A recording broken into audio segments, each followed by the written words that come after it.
Hello, and welcome to the University of Suffolk Business Engagement Podcast. I'm Gemma Matten, and today we're taking a look at how we can strengthen the care workforce through apprenticeships and continuing professional development. I'm joined by Alice Carre, Suffolk Branch Manager at Maplewood Independent Living. Alice, to start, could you tell us a little bit more about your role and what work you do at Maplewood Independent Living? Yeah, of course. So I'm the registered manager for our new Suffolk branch, which is based in Bury St Edmunds. So Maplewood Independent Living as a company, as a business, has been up and running for a while now, and we provide care for people within their own homes. So we provide a broad spectrum of care to meet the needs of the individuals that use our services. So we go into people's homes and support them the way that they need to be supported. So that could be anything from supporting them with getting washed and dressed in the morning, to domestic duties, to supporting them with medication, to even supporting them, caring for them in bed for those who are bedbound. From your perspective then, what are the key workforce challenges that you are currently facing within the care sector right now? So I think really historically care was seen as a bit of an easy option for people to find work, and we didn't historically, not Maplewood as a business, but the care sector as a whole didn't get the quality of care through the carers that we were recruiting. I think since the introduction of the Care Act, for the past 20 odd years or so, I think care is starting to be seen as a career, as a vocation. And certainly from personal experience, the opportunities to learn on the job, to progress, to get qualifications. I think now finding those gems, those diamonds of people that want to come on board and actually progress. I would say that the care sector at the moment is very competitive. There's a huge amount of providers, certainly in Suffolk alone, from personal experience. There's a lot of providers out there. So finding those really good quality carers who want to progress, I would say that is probably the biggest challenge at the moment. So I know that you came through the apprenticeship side yourself. So could you tell me more about that and how it supported you throughout your career? Yeah, absolutely. So I'm originally from Guernsey. I moved over here in 2020 in the midst of COVID, literally as COVID was really gaining traction and, we were kind of all wondering what was going to be. That's when I decided to move to the UK. And consequently got a job in a care home. And if I'm honest with you, at the time, I didn't really see it as a vocation. Like I mentioned earlier, I think a lot of carers historically don't necessarily see it as a vocation. Very, very quickly fell in love with the job and became really passionate about what I did. As part of my recruitment, I was given copious amounts of training. We go through so much training and I really enjoy learning, and going through that experience of learning the ins and outs of what you're doing and how to provide care and making sure that we're looking after infection control, particularly around COVID. I just wanted to learn more and more about what I was doing as a profession. So I got myself enrolled onto the level 2 and then quickly got myself enrolled onto level 3 as well, which is where my career really started to take off. I learned a huge amount. I had a fantastic tutor who worked really closely with me, considering that we couldn't meet face-to-face under normal circumstances. They'd be coming out into the workplace and working with you and monitoring and supervising you. It was all done through Teams. So we were all learning as we went, but my tutor was really supportive.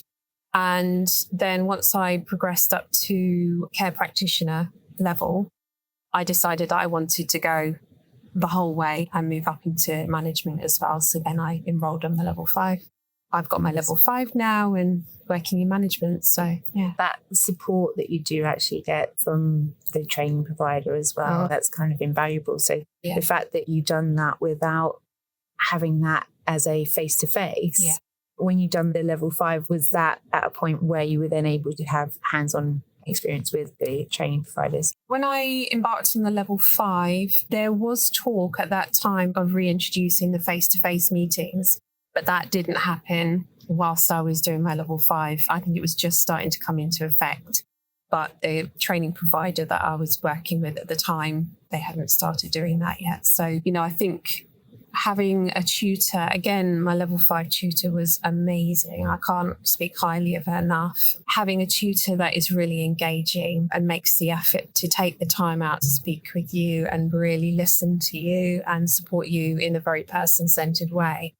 That was really key for me in making sure that I got through, because it's a lot. It's a lot of work. And when you're working full time as well alongside it, you need that support. So 100%. You do. Yeah. You do. With an apprenticeship, it's so important that the employer is so invested in it as well. Absolutely. And then you have a mentor from the employer side, and you have a practice educator as well that's supporting you and helping you get through to the apprenticeship, which is so important. So what makes apprenticeships such a valuable pathway in care roles and long-term careers within the care sector? Yeah. So for me, obviously, I'm no spring chicken. And for me, finding that vocation later in life and then being able to get the qualifications whilst earning, making a living for yourself is key. In hindsight, if I could go back now, I'd love to go back and get all of my qualifications earlier in life, but it didn't work out like that. So having that opportunity then to get them later in life and to really forge a really strong career that's based on really strong foundations, it's made me want to learn more and do more. And I don't think I'm ever going to want to stop learning. That's a really important thing that you just said about apprenticeships is that I think there's still this thought there that it is purely for people that are just coming out of schools and colleges. It's not. You could be absolutely any age to be able to start an apprenticeship, and you don't have to then go back to apprenticeship wage. I would have loved to get some nursing qualifications, but the concept of me going back onto an apprenticeship wage, it was not thinkable. We have a mortgage. So the opportunity to progress as much as I could along the path that I was following, that was so invaluable. That's what the levy is there for as well. So a lot of companies, again, don't realise that they're paying into the levy, and if they're not using it, it disappears. Even if it's a non-levy company, you can go and do a levy transfer. So go speak to a levy-paying company. If they're not utilising it, they can transfer it to a non-levy company and support them with an apprenticeship. So again, there's so many things that are out there to help and support businesses and people that are trying to develop their careers. So from your perspective then, how important is a programme like this in helping staff progress and take on more advanced responsibilities? It's essential. I think from my own experience, if somebody comes into the care sector and falls in love with it, as I did, you don't necessarily know. When you're recruiting, you can see something in them, absolutely, but you don't necessarily know who's going to really engage at that point and who isn't. And I think, talking from my own personal experience, I joined the care sector as someone who wanted to do a job that was caring, that I could really get a lot out of, but I didn't understand at the time how much I was going to fall in love with it and how much there was to learn about it. So it's so important. I think I'm answering your question correctly. It's so, so important to have that opportunity for people who were like me, who don't necessarily have a very clear idea of what they want until they're actually on that pathway. We're currently offering the Assistant Practitioner Level 5 apprenticeship at the University of Suffolk.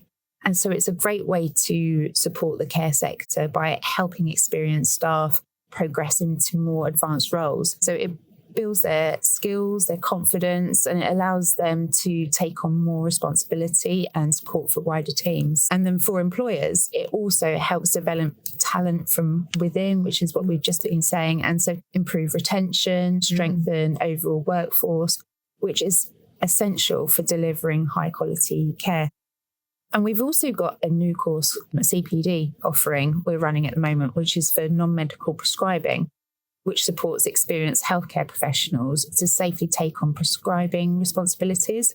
So that helps improve patient access to treatment, make services more efficient, and gives professionals the skills and confidence to make informed clinical decisions. So ultimately strengthening the quality of the care provided. So looking into the future, how do you see the combination of apprenticeships and CPD, such as those, supporting and sustaining the care workforce?